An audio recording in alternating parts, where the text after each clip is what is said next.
and welcome to PubK's 2023 Government Contracts Annual Review.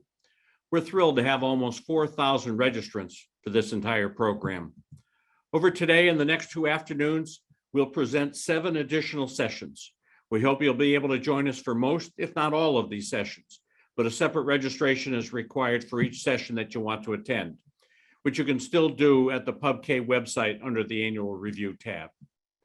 My name is Alan Schwatkin. I'm the president of the PubK Group and a partner in the law firm Nichols Lew.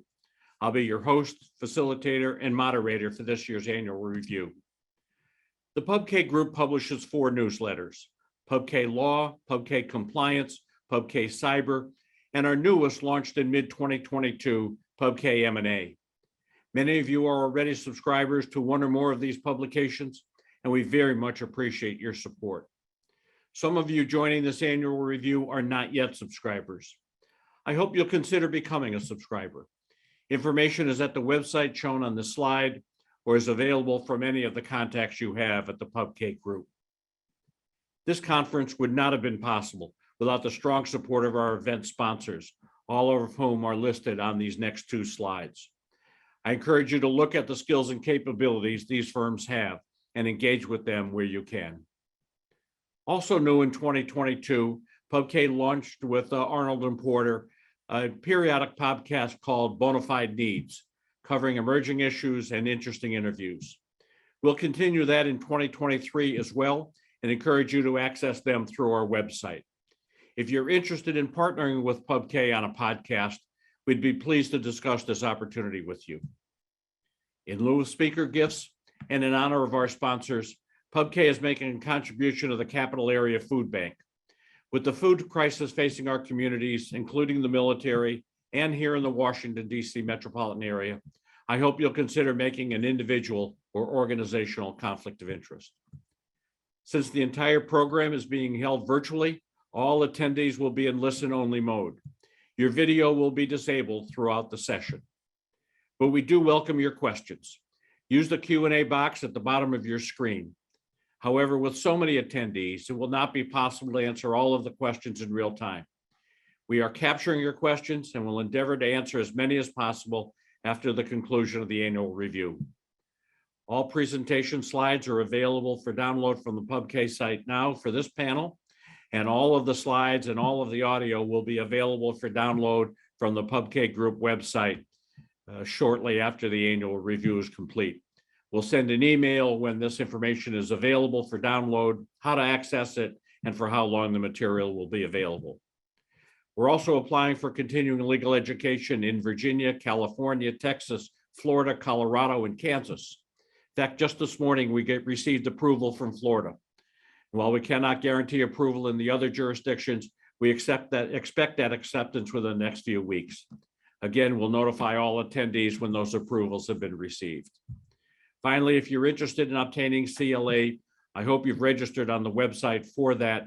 Watch for our poll questions during the presentation, this presentation. State boards require us to verify your participation during the event. We'll track the responses to verify that you viewed the panel. If you do not wish to obtain CLA, disregard the poll or just answer for fun. Now I'm thrilled to continue day 2 of this 8th annual PubK review with our session 5 panel on grants and cooperative agreements. Our distinguished panel has as our returning veteran, Dismas Lucario from Venable. Jonathan Ng is new. Jonathan is senior counsel in USAID's general counsel's office. And our 2 new panel members, Chip Purcell of Thompson Hines and Jamie Tabb of Vincent and Elkins. Gentlemen, we thank you very much for your participation today. Diz, let me turn it over to you. Thank you, Alan, and thank you everybody for joining us in this session, and also thanks to my fellow co-panelists. Just to kind of outline a little bit of what you're going to be hearing today, we've kind of decided to break this up into 2 broad categories of coverage. The first segment of this presentation is going to focus on international related issues where my practice predominantly lies, as well as Jonathan, who's senior counsel for USAID. So we'll talk about some international issues facing the grant community, and then we'll turn it over to Chip and Jamie, who will talk about more domestic related grant issues. So with that, I'll just dive into things. So on the international side, obviously a lot is happening in a lot of different spaces, but one of the things that continues and has been continuing for several years now is the rollout of what we call Section 889, which you may all recall, whether you're in the contracting space or in the grant space, is essentially a prohibition on the use or the funding of certain Chinese prohibited technologies relating to telecom and surveillance, Huawei, ZTE, and others. So that's been in place now for several years. However, most of those folks working overseas, particularly for USAID, have been operating under a waiver.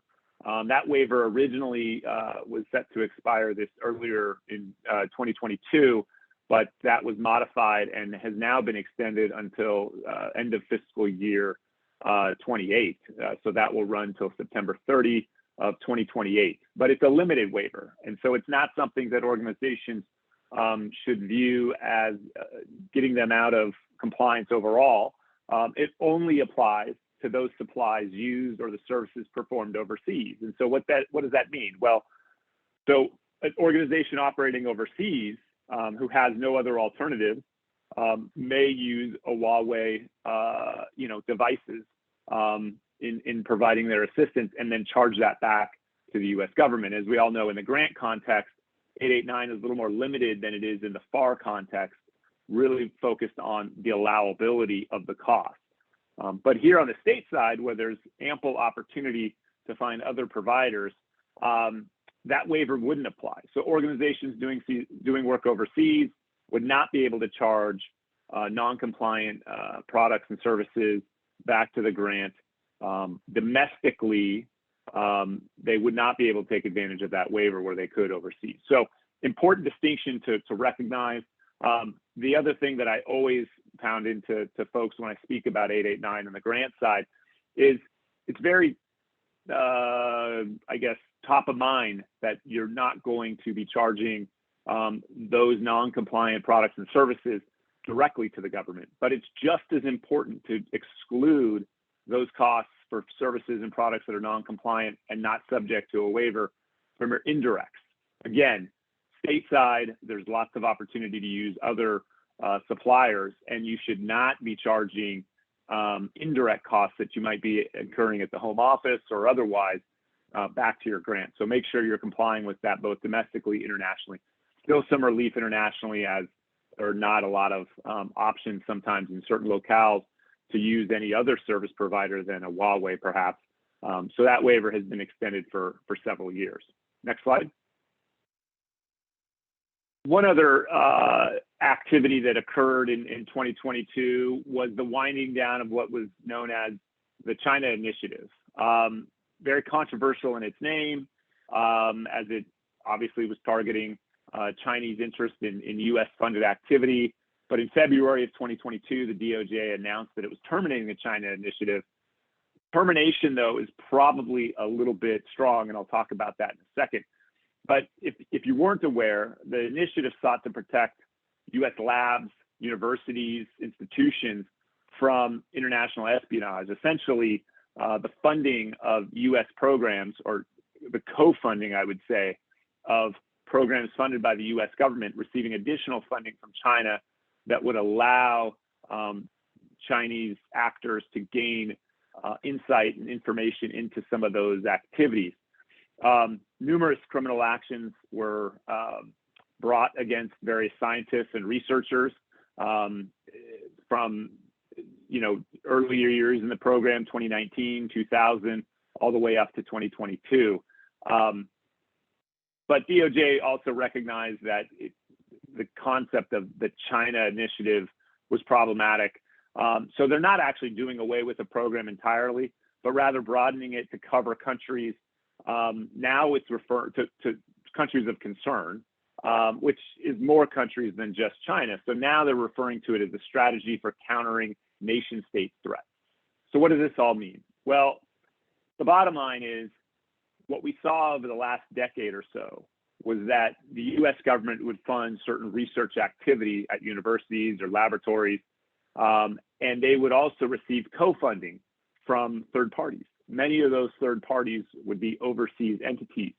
And by having that co-funding, the recipient had some obligations in terms of turning over information, data to those funders, much like it might to the US government. Well, a lot of grants include language in them that says you will not be co-funded. We will be notified if there's any other funding that's brought into this. Just for that purpose, the US government, especially on this certain research areas, it doesn't want other third parties to have an interest in the results or the data stemming from that research. And so it's extremely important for grant recipients to continue reviewing their agreements to understand, does it have a co-funding prohibition? Does it have a co-funding notice obligation? If I am getting co-funding, what are my obligations under that? These are all questions that researchers, professors should be asking themselves, and their institutions should be asking themselves. Work for a number of different institutions that have researchers that go looking for grants, they go looking for funding, looking for opportunity, which is great, but are they really looking at it? And sometimes institutions don't have as tight of controls around those funding efforts and the agreements that they actually sign up to as they should. And so what we've seen is we've seen individuals prosecuted, we've seen universities and institutions have to pay back funding, have to pay civil fraud damages. I don't believe I've seen any institutions criminally charged, just their professors and researchers.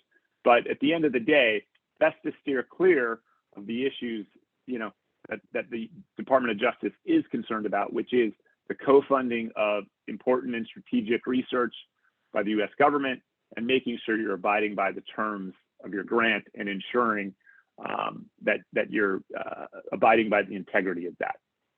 Next slide. So it's kind of switching gears over to the USAID side of things, and I'll pass it on to Jonathan in a moment.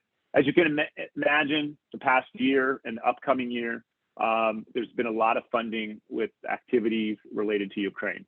So USAID's OIG is going to be spending a significant amount of their oversight related to Ukraine spending.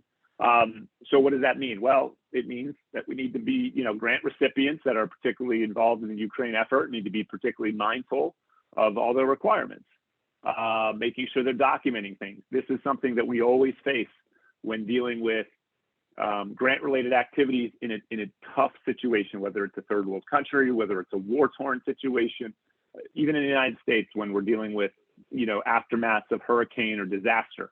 Documentation is a challenging thing. In addition to that, you're also looking at things like procurement. Always an area of potential fraud is procurement. Making sure you're following your T's and C's as it relates to procurement is an important activity.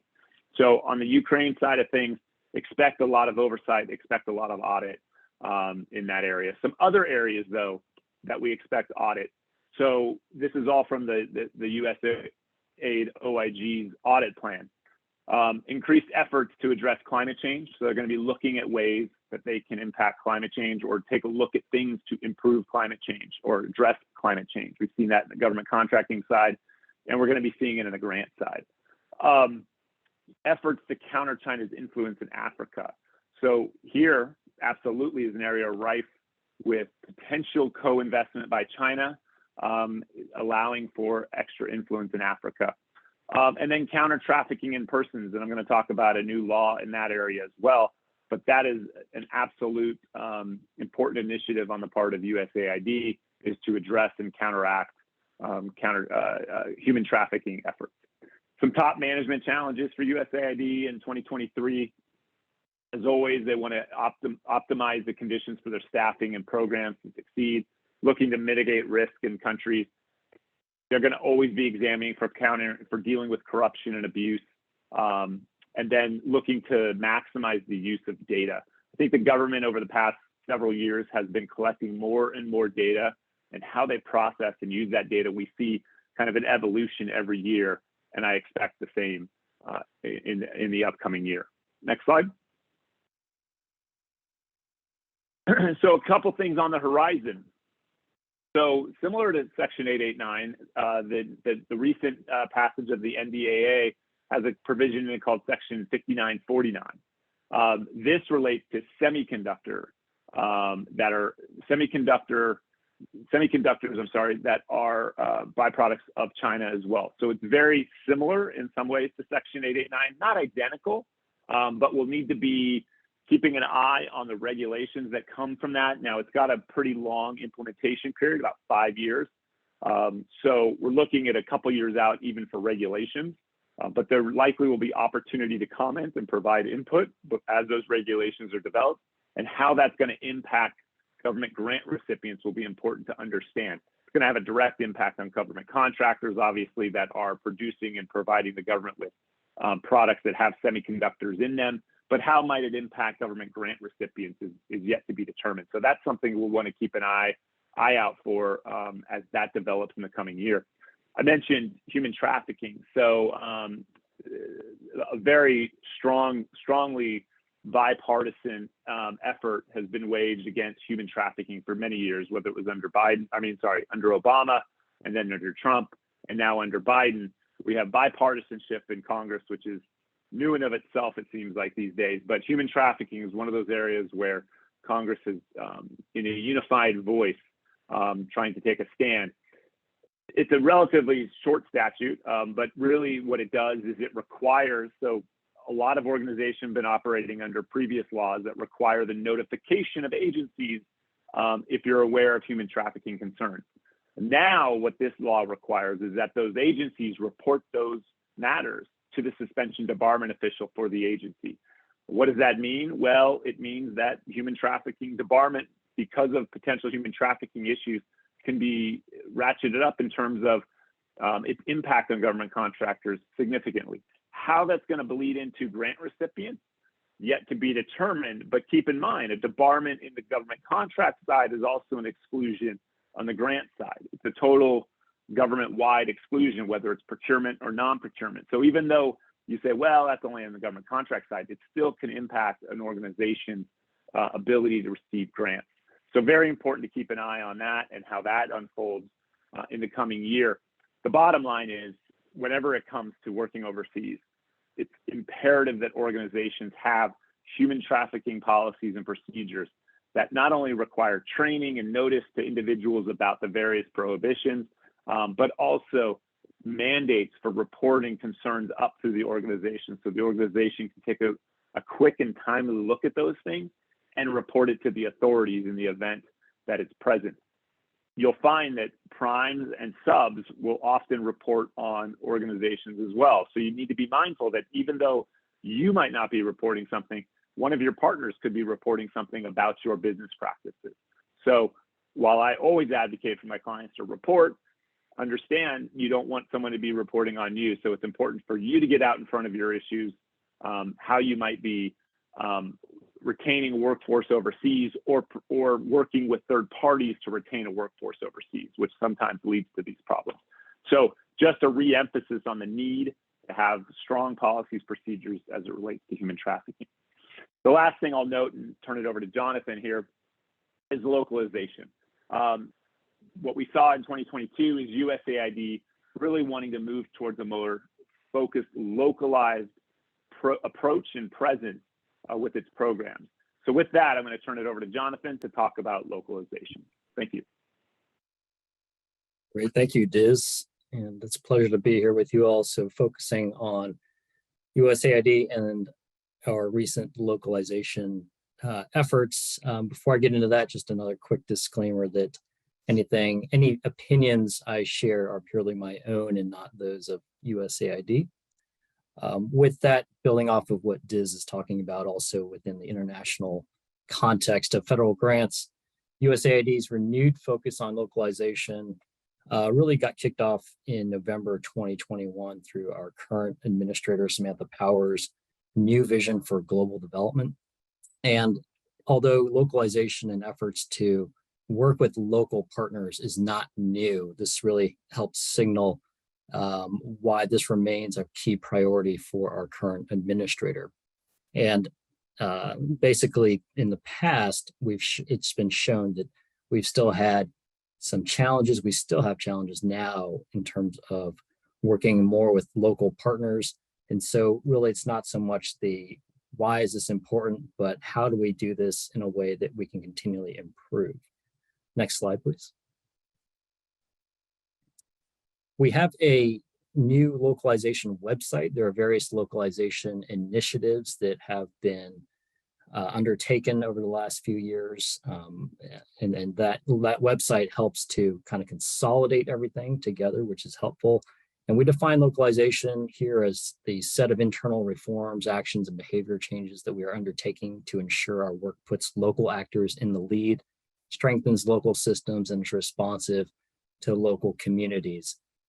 Local entity and locally established partner are defined terms in our ADS 303. ADS stands for Automated Directives Services. Suffice to say, it's our internal policy chapters that you can find online. They're publicly available. They are internally focused, but it helps to give you insight into our policies and procedures. ADS 303 in particular focuses on grants and cooperative agreements with non-governmental organizations. Within that chapter, ADS 303, that's where you'll find the definition of local entity. Interestingly, it also distinguishes from a locally established partner. And so what we're really focused on for purposes of localization in this context, and you'll see in some of the couple of metrics later, are local entities.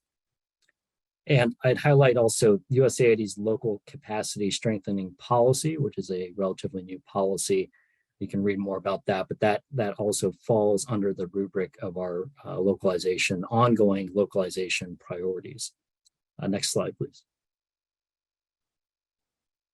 So one other thing to note, we have a new Work with USAID website, so I'd also encourage you all to check that out.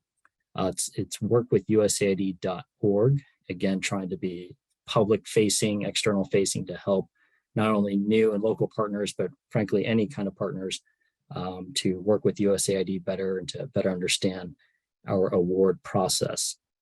So going back to localization, again, it's the key is in the how, and part of that is determining how to measure localization success.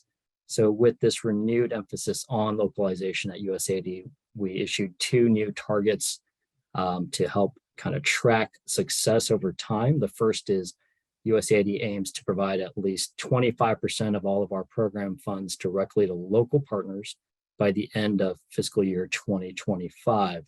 This will generally be tracked by the number of obligations using our program funds relative to going to local partners relative to all of our obligations in a particular given fiscal year. The second one, second target is a little broader. That's where USAID will take steps to ensure that by 2030, at least 50% of our programming will place local communities in the lead to co-design a project, set priorities, drive implementation, and evaluate the impact of our programs. So this focuses on really the number of activities, not so much the amount of our funds being programmed. From an activity standpoint under target 2, that still can include some of our traditional partners, international organizations, and so forth. But the key will be trying to focus on to what extent those activities help to place local communities in the lead to co-design a project and so forth. And so that target is understandably a little bit more tough to track perhaps, but it's something where in spirit, we're really trying to focus more on how do we place local partners in the lead with some of our traditional implementing instruments. Next slide, please. So looking into some common issues and challenges that continue to impact working with local partners. This is an ongoing topic that I also encourage any feedback from you all on this webinar to feel free to chime in and follow up with. First, this is not an exhaustive list, of course, but there are actual or perceived risks of working with local actors because they lack internal capacity.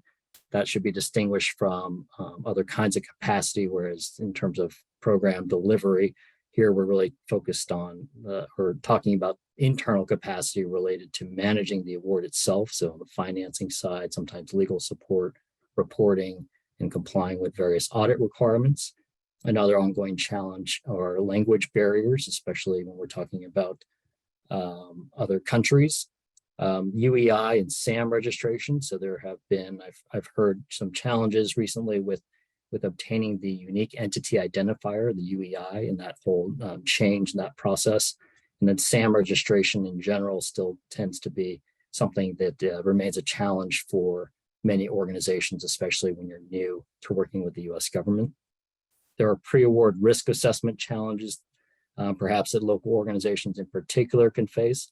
And this is something that's interesting where when you're hearing more about social enterprises, and this is a term that's sometimes used with some of our partners with whom we work, the term social enterprise, which some of you may have familiarity with, is not a legally defined term, and it could mean a nonprofit or a for-profit entity.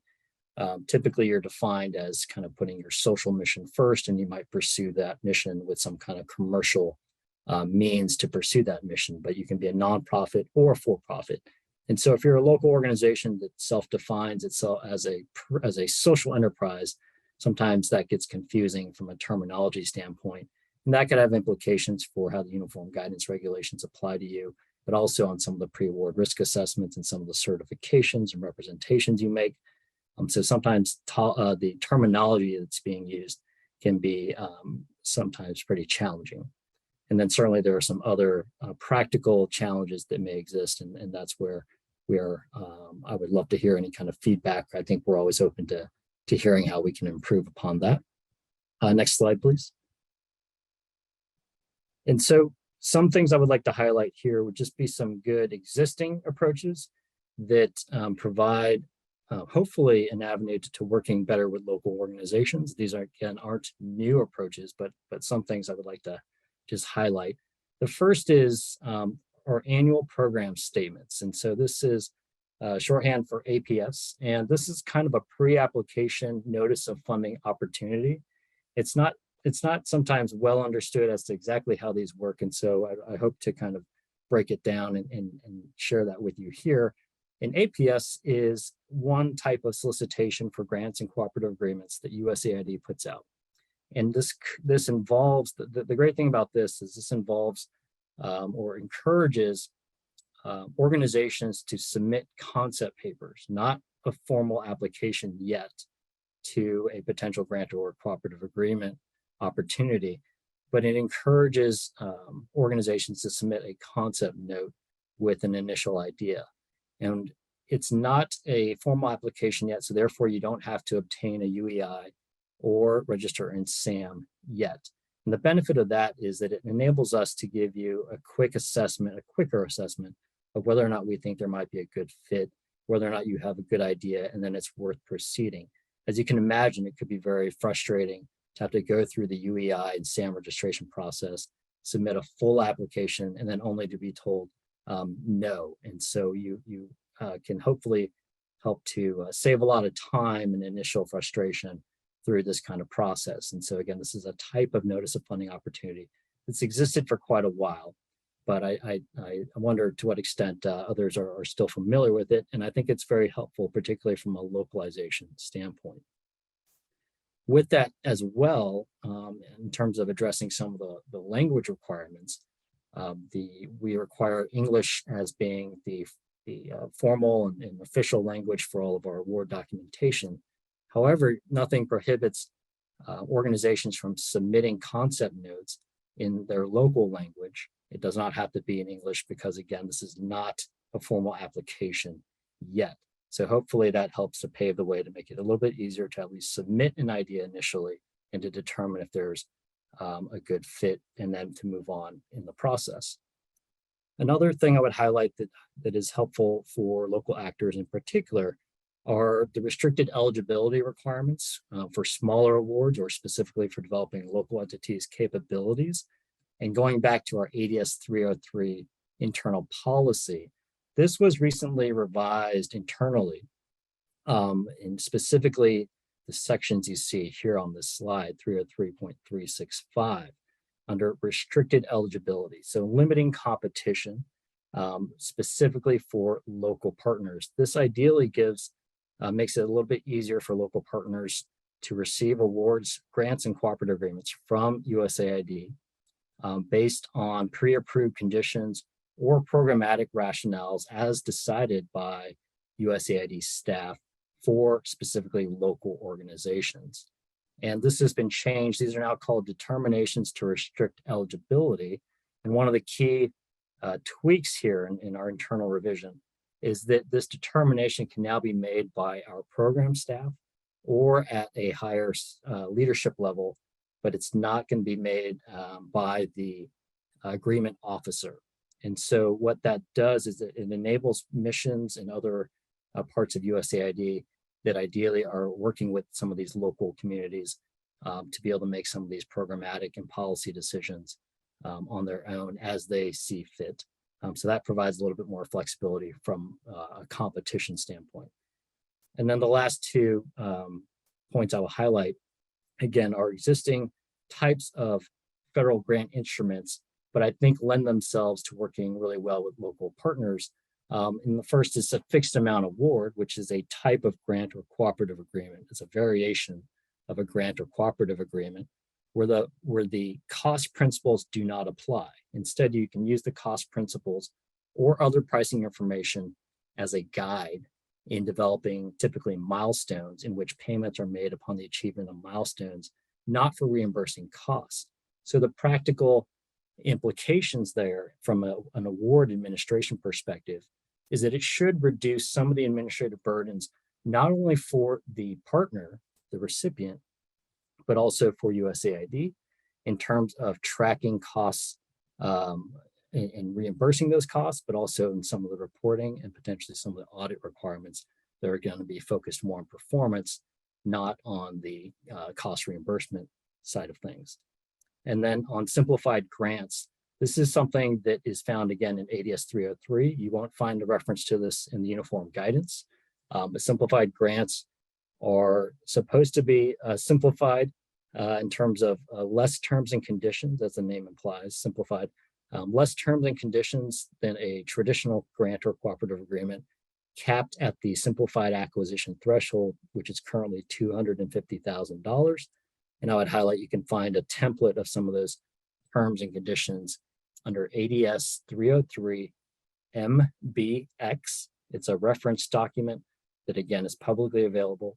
And you can find that online, and that's ADS 303 MBX. I don't know how widely used these simplified grants instruments are within USAID, but I would highlight it again as a potential avenue for making it easier for local actors, local partners to work with USAID. And I'll pause there and then turn it over to Chip we'll focus now on some domestic updates on the federal grant side. I'm just going to interrupt here to let everyone know we are running our poll for CLE. If you are interested in CLE credit, please respond. Thanks. Thanks, Jonathan. Thanks, Craig. Afternoon, everybody. As Diz and Jonathan said, Jamie and I are going to talk about domestic grant-related issues, and we're going to talk about three recent acts that use grants as a primary funding vehicle: the Infrastructure Investment and Jobs Act, the Inflation Reduction Act, and the CHIPS Act. And we're going to talk about issues including who's eligible for a grant, what kind of grant projects or projects are eligible for grant funding, some domestic preference issues that are associated with each of those acts. Next slide. So the first one we're going to talk about is the Infrastructure Investment and Jobs Act, which was passed by Congress and signed by the president into law back in November 2021. Broad area of funding targets under the act that include transportation, that encompasses road and rail, associated infrastructure, energy, which includes improvements to the electrical grid, as well as the growth of clean energy and broadband funding as well. And I think of relevance to our discussion, the majority of the funding that's going to come through the act to grant recipients and those whose work is going to be funded through grants, the grant is the primary funding vehicle. Next slide. So I want to talk about three sort of separate issues associated with grants and how they're awarded under the Act. What are eligible projects, eligible entities, and any kind of obligations that flow to subawardees. So with respect to eligible projects, basically, who does the Act define as an eligible recipient or someone who can apply for grant funding? That's probably eligible entities. For projects, the grants vary, the Act, is very specific with respect to the kinds of projects that can receive grant funding through the Act. And then subawardee obligations, there, the Act in places has some specific requirements, both directly and indirectly, that are going to govern how subawardees, whether through a grant or sometimes a contract, may be able to use this kind of funding to carry out the requirements of a project. Next slide, please. So eligible project, if you read through the Act, each of these sections has a section that talks about what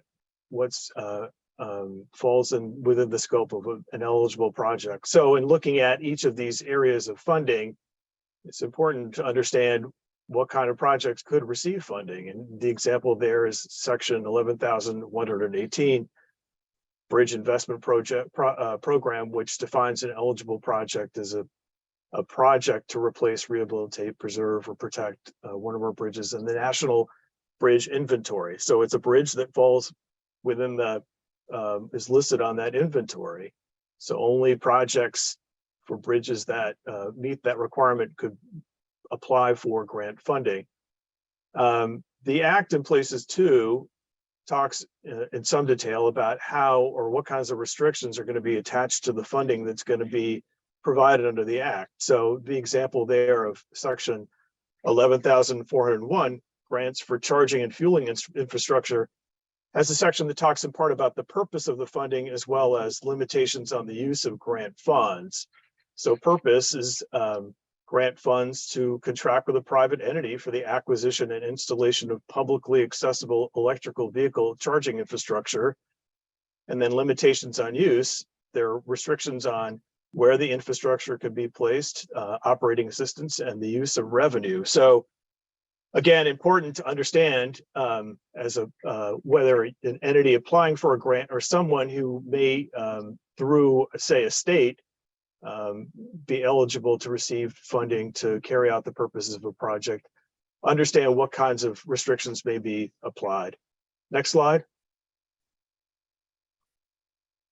The Act also identifies who's an eligible entity. So simply, who can apply, may apply for grant funding from an agency pursuant to the Act. Largely public entities, but there are some private entities that can apply for grant funding from an agency. Next slide. So the first section there, section 11,118, Bridge Investment Program, eligible entities are defined really as public entities or tribal governments, not private entities. So those for purposes of bridge improvements are going to be, the grant applicants are going to be public entities. So contrast that with section 40,101, preventing outages and enhancing the resilience of the electrical grid. An eligible entity can be potentially a private entity if it meets one of these requirements, including or within the definition, transmission owner operator, distribution provider, potentially could be a private entity. So not exclusively grant funding targeted for directly to public entities. Some private entities may get it as well. Next slide, please. So as I mentioned, the Act does include language that speaks to requirements that are going to flow through a grant award to a subawardee. So I think, again, is an entity that may be looking at pursuing funding to perform a project that would be funded by the Act, it's important to understand what those potential restrictions could be. Next slide.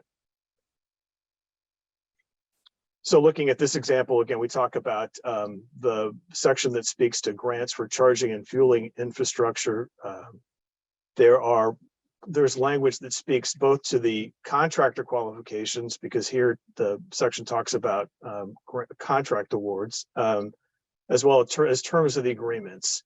So the agency wants the entity that receives initially the grant to make sure that the contractor has submitted its most recent year of audited financial statements and has experience in installing and operating electrical vehicle charging infrastructure or other gas fueling infrastructure. So the diligence that the entity that receives in the first place the grant funding is doing to make sure that the contractor, the subawardee, is going to meet those requirements, and as well as what are the terms of the agreement going to be. That last part of the section speaking to make to the requirements that the government expects that an agreement between that grant recipient and the subrecipient or subawardee is going to include.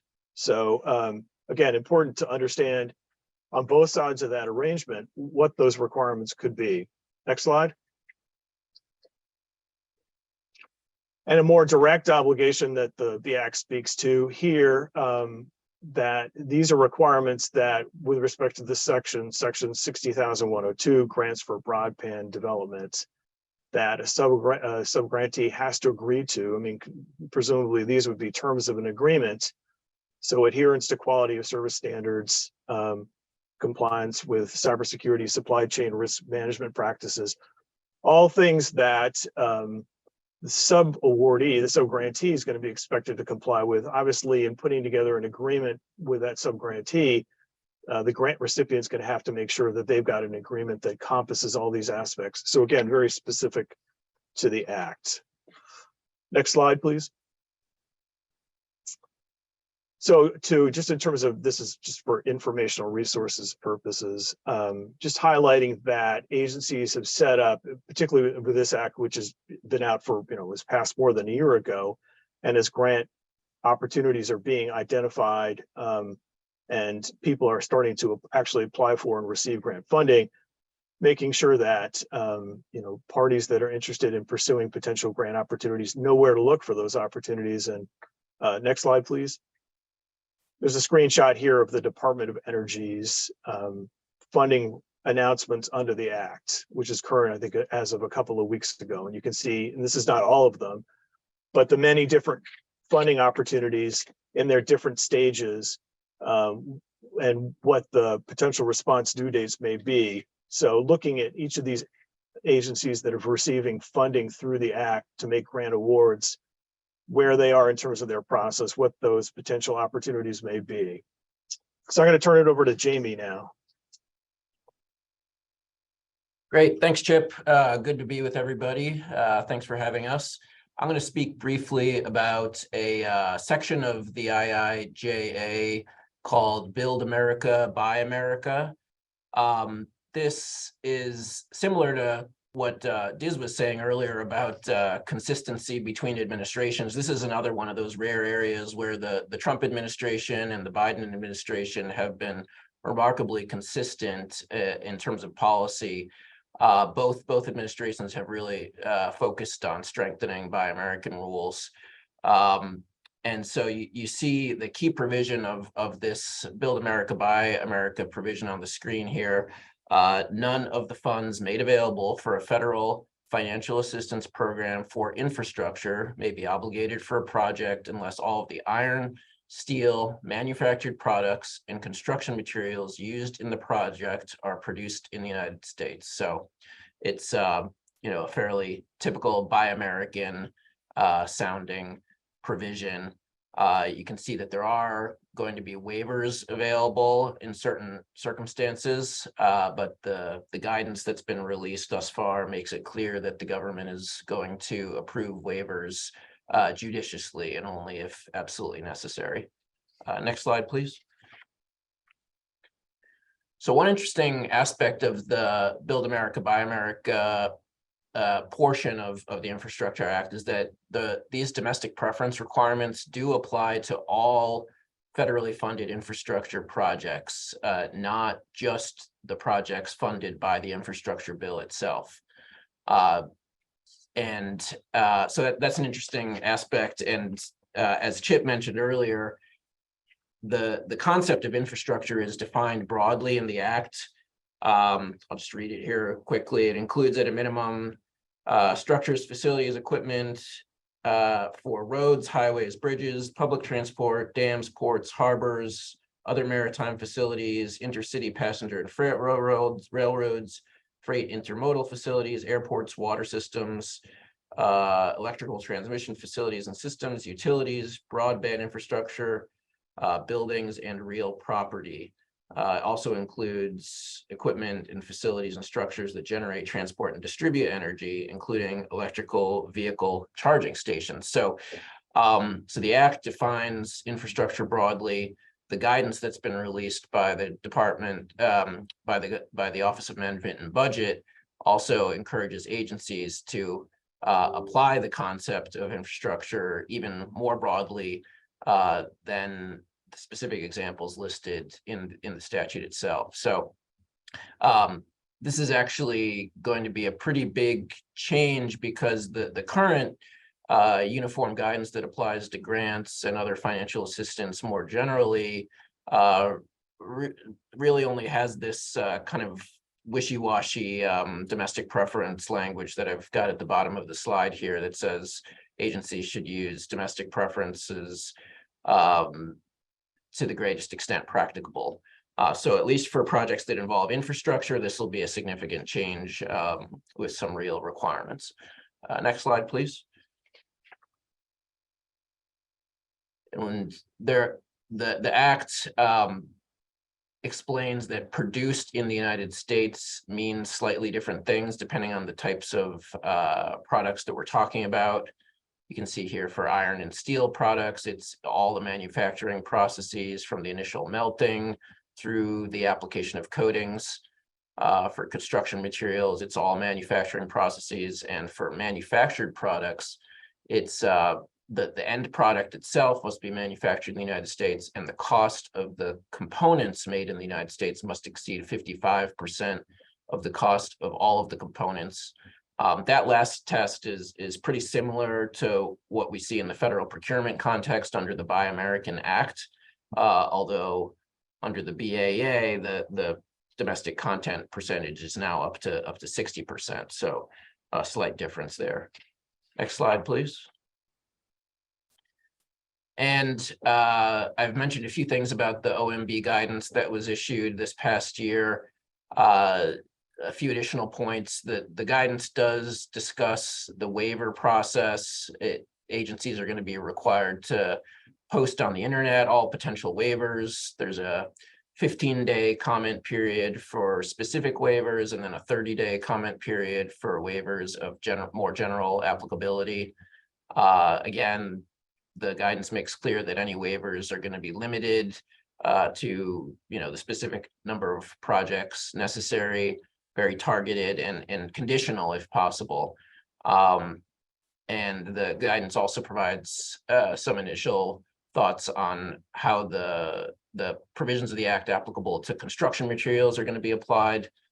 You can see kind of the initial definition on the screen there. And they're at least for the time being limiting the requirement for all manufacturing processes to take place in the United States to the final two stages in the manufacturing process for construction materials. Next slide, please. Okay, I'm going to kick it back to Chip quickly. We'll probably have to run through these last two sections relatively quick. Yeah, no worries. Thanks, Jamie. Yeah, I'll just talk very briefly about the Inflation Reduction Act. Next slide, thanks. I think the point here to make is that the Act is rather broad. For purposes of our discussion today, there are elements of the Act that do provide funding in areas of transportation, energy, production, manufacturing. Grants are not the exclusive means by which funding are provided, but they are an element of this Act. Next slide, please. So again, similar to our prior discussion about the Infrastructure Act, the sort of key is understanding, what projects are eligible, who's an eligible entity, any kind of provisions that attach to grant funding that may come along the way. You've got a section there that defines eligible entity to include potentially private entities. So important to be aware of that. Next slide, please. Again, this is a section that speaks both to the purpose focused on the grant recipient as well as eligible contractors that could receive grant funding, focused on clean, heavy-duty vehicles. So rather broad in terms of its scope, but it does apply both to public and private entities. Next section, please. And last example, we just wanted to provide there that it's a requirement specific to ports and rather broad in scope. Again, affects both public and private entities. So in terms of looking at potential grant opportunities, reviewing the statute for what kind of projects are eligible, who are the eligible potential recipients, and what terms may be attached. So I'm going to hand it back to Jamie. All right. Thanks, Chip. I'll just run through these last two in maybe just 2 minutes if we can finish up here. So the CHIPS Act, there's been a lot in the news. Obviously, everybody knows it's all about semiconductors. The whole purpose is to provide incentives for the domestic semiconductor industry to increase domestic manufacturing.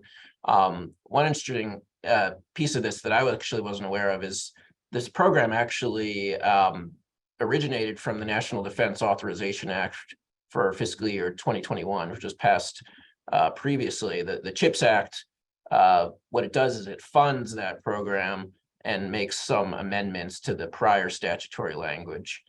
And the biggest chunk you can see is the $39 billion that's going to be doled out by the Department of Commerce for this facility and equipment package, basically. Next slide, please. Here are some of the prerequisites for applicants. Just to highlight a couple, the second one here, there are commitments to worker and community investment programs such as training and employment. So you can see some common themes here between this act and some of the Buy American provisions that we were talking about earlier. The real emphasis on increasing domestic manufacturing and jobs. Next slide, please. A couple of unique provisions. There's a clawback provision that allows the government to recover funds previously awarded if the projects don't start or finish on time. And the clawback also applies to this prohibition on grant and financial assistance recipients engaging in significant transactions involving the material expansion of manufacturing in China or other countries of concern. There are some, it'll be interesting to see how this is implemented because the term material expansion hasn't yet been defined. And then wage rates under the Davis-Bacon Act will apply to construction projects receiving this assistance. Next page. And so there's a CHIPS program office in the National Institute of Standards and Technology within the Commerce Department that's going to be in charge of implementing this portion of the act. And the guidance that's been released thus far makes it clear that Commerce is going to prioritize proposals that involve large-scale investments and that leverage private capital. And that guidance document is available online. It's pretty useful for any companies that are considering seeking funding under the CHIPS Act. It sounds like the first funding opportunity announcements are going to be available starting next month. At least that's the last that's been stated online. So it'll be interesting to see what those look like. And with that, I will turn it back over to Alan. Jamie, thank you. And thank you, Diz, Chip, Jamie, and Jonathan. What an excellent presentation. There's so much going on in the grants world, and you did a great job of covering that, at least the overview, and with so much new legislation in particular, it's going to be important to watch that. So let me again thank our panel members. Let me again thank our event sponsors for their support. They're listed here on the next two slides.